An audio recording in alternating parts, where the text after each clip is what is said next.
Paz, Senhor, queridos, Deus abençoe, saudade de vocês, domingo, ceia, que bênção, né? Você aí reunido com a sua família, na sua casa, nós ainda passando por esse período aí de ficarmos reclusos, né, nos nossos lares, saindo muito pouco, só para aquilo que realmente necessita. Nós ainda vamos permanecer assim, tá? Porque nós prezamos pelo seu bem-estar, pelo bem-estar da sua família. Nós sentimos saudades, mas a prioridade agora é a nossa família. Nós não estamos deixando Deus por causa disso, muito pelo contrário. Deus está se movendo poderosamente dentro da nossa casa, com a nossa família. Louve a Deus por isso. Amém, queridos? Glória a Deus. Abra a sua Bíblia comigo. Eu quero falar um pouquinho a respeito do plano de Deus para o homem, ou seja, para a humanidade. O plano de Deus para a humanidade. Muitas pessoas correm atrás de tantas coisas, né? De se satisfazer de tantas maneiras, de tantas formas, e elas se esquecem que Deus tem um plano para elas, um plano que está acima do plano dela, um plano que está acima dos pensamentos dela, um plano que está acima dos caminhos dela. Mas como conhecer esse plano? Como saber desse plano? Eu vou falar um pouco dele nessa noite para você. E quando tudo voltar ao normal, venha à igreja para ouvir mais sobre esse plano. Venha congregar. Venha se unir a nós para aprendermos a respeito desse plano maravilhoso que Deus tem para mim, para você, para sua casa. Nós temos que tomar posse das promessas de Deus. Como é que eu conheço? Vindo à igreja, congregando, ouvindo. A Bíblia diz que a fé, queridos, ela vem pelo ouvir, e ouvir o que? A palavra de Deus. Você pode falar, eu sou uma pessoa de muita fé. Se você não ouve a palavra, se você não ouve ministrações, você não tem como ser uma pessoa cheia de fé, porque a Bíblia diz que a fé vem pelo ouvir, e ouvir a palavra, e ouvir Deus falar. Então, vamos lá, eu quero falar um pouquinho desse plano de Deus para a humanidade, desse plano de Deus para a sua vida. Hoje é ceia, nós vamos fazer essa ministração em duas partes, tá? Eu vou tentar resumir esse plano de Deus para a humanidade agora na primeira parte, depois na segunda parte a gente passa para a ceia, ok? Pegue lá sua Bíblia então e abra no Evangelho de Mateus, no capítulo 3, eu quero ler o versículo 1 e 2 com você, que diz assim. Bom, a primeira condição, eu quero falar um pouco da primeira condição, para que o plano de Deus comece a se manifestar na vida de alguém, é através do arrependimento. Quando você ouve a mensagem, e você deixa que ela penetre aí no seu coração, Deus expõe você a você mesmo. Nós vamos falar um pouco mais disso durante a semana, sobre o que é a palavra, as várias formas de como a palavra age na vida das pessoas. Ela é como um espelho, ela nos expõe. Lá em Hebreus 4:12 fala que ela é viva, ela é eficaz, e ela nos expõe a nós mesmos. Muitas pessoas não gostam de ser expostos, não gostam de se olhar, se reconhecer as suas falhas, os seus defeitos, e muito mais ainda, se dispor a consertá-los ou a não mais cometê-los. Temos que nos submeter a Deus para que isso aconteça. E quando você vai a uma igreja, ou quando você ouve uma ministração pelo rádio, pela televisão, ou alguém lhe fala da palavra, quando você se dá conta de quem você é e do que você faz, a primeira condição que tem que entrar aí dentro do seu coração para que esse plano de Deus comece a ser executado na sua vida é o arrependimento. E lá em Mateus, no capítulo 3, diz: naqueles dias apareceu João o Batista pregando no deserto da Judéia e dizendo: arrependei-vos. Essa é a mensagem central do evangelho, queridos. Sem arrependimento genuíno, verdadeiro, não há perdão, não há remissão dos pecados. Olha, a primeira condição, então, é o arrependimento. Naqueles dias apareceu João Batista pregando no deserto da Judéia, dizendo: arrependei-vos, pois está próximo o reino dos céus. Ele veio anunciar a Jesus, o reino que Jesus estaria vindo estabelecer sobre a terra, para que eu e você fôssemos inseridos nesse reino. A Bíblia diz que Jesus, ele nos transportou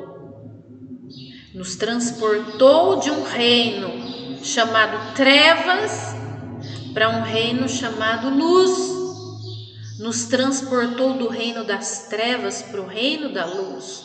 Jesus fez isso. Esse é o reino de Deus que eu e você estamos inseridos hoje, e se você ainda não está, você precisa ser. Primeiro, se arrependendo dos seus pecados, pedindo perdão a Deus.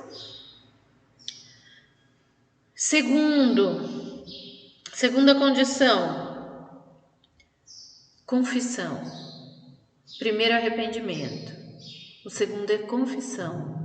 Olha o que está escrito em Romanos 10, no versículo 9 e 10, diz assim: se com a tua boca confessares. Olha isso. Você tem que fazer declaração, você tem que confessar com a sua boca diante de Deus, se com a tua boca confessares que Jesus é o Senhor. Então você tem que confessar isso, Jesus é o Senhor. Você tem que confessar. Leia aí comigo. Se com a tua boca confessares que Jesus é o Senhor e creres em teu coração que Deus o ressuscitou dos mortos, você tem que confessar Jesus como Senhor e crer no seu coração que Deus o ressuscitou dos mortos. Sem isso, não há salvação. Não há obra redentora na sua vida. Será salvo, olha aqui o que diz isso, sem isso não há salvação. Então, se você confessar com a sua boca e crer no seu coração que Deus ressuscitou Jesus dos mortos, você vai ser salvo, é o que diz a Bíblia. Pois é com o coração que se crê para a justiça, e com a boca se confessa para a salvação. Em 2 Coríntios 5, 21, olha aí, pois com o coração se crê para a justiça. Qual justiça? De ser justificado por Deus através de Cristo, da morte e da ressurreição de Cristo. Você é justificado por Deus. Em 2 Coríntios 5, 21 diz assim, Deus fez daquele que não tinha pecado algum, olha isso, Deus fez daquele que não tinha pecado algum, a oferta por todos os nossos pecados, todos os nossos pecados, todos eles, os que já foram cometidos e os que ainda serão cometidos. Olha uma coisa que é sobrenatural, tem que ser por fé. Os pecados de uma criança que ainda nem nasceu, que ainda vai nascer, que vai crescer, que vai ter que decidir. Todos os pecados dela já foram pagos. Porém, um dia ela vai ter que tomar uma decisão. Qual decisão? Essa que nós lemos agora, de confessar com a boca que Jesus é o Senhor e crer com o coração que ela acredita que Deus o ressuscitou dos mortos. Aí ela vai crer para a justiça e para a salvação dela. Olha aí, por quê? Porque com o coração se crê para a justiça. Olha, Deus fez daquele que não tinha pecado algum a oferta por todos os nossos pecados, a fim de que nele quem? Em Jesus, a fim de que nele nos tornássemos justiça de Deus. Em Jesus, eu e você somos a justiça de Deus. Por quê? Porque os nossos pecados foram cravados na cruz com Ele, o meu e o seu, todos eles. Isso é motivo de muita alegria para mim e para você.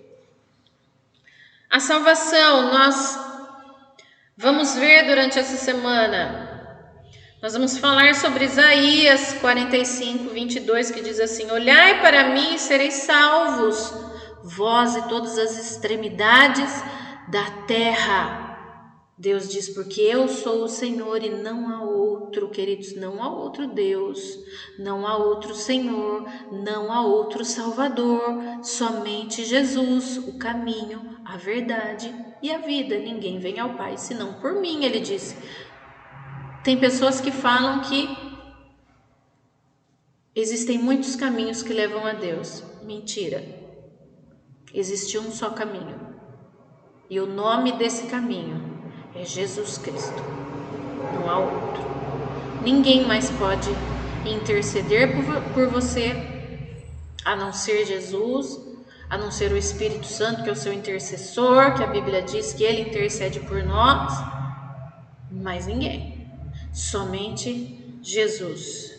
Deus mesmo diz, tudo aquilo que pedirdes, né? Jesus diz, tudo aquilo que pedirdes em meu nome, o Pai vos concederá. É no nome dele. Então, olhar para ele, né? Lá em Lucas 19,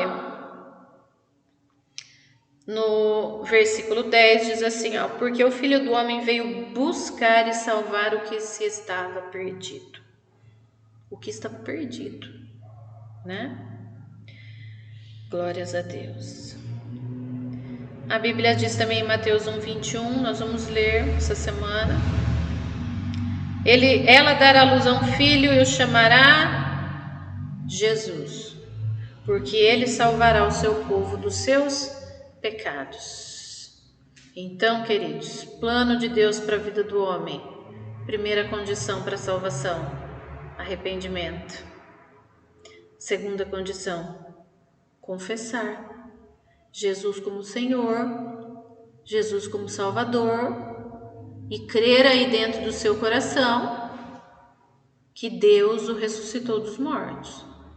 Isso é a condição para você ser salvo. Esse é o plano de Deus. O maior plano de Deus para a vida do homem é a salvação.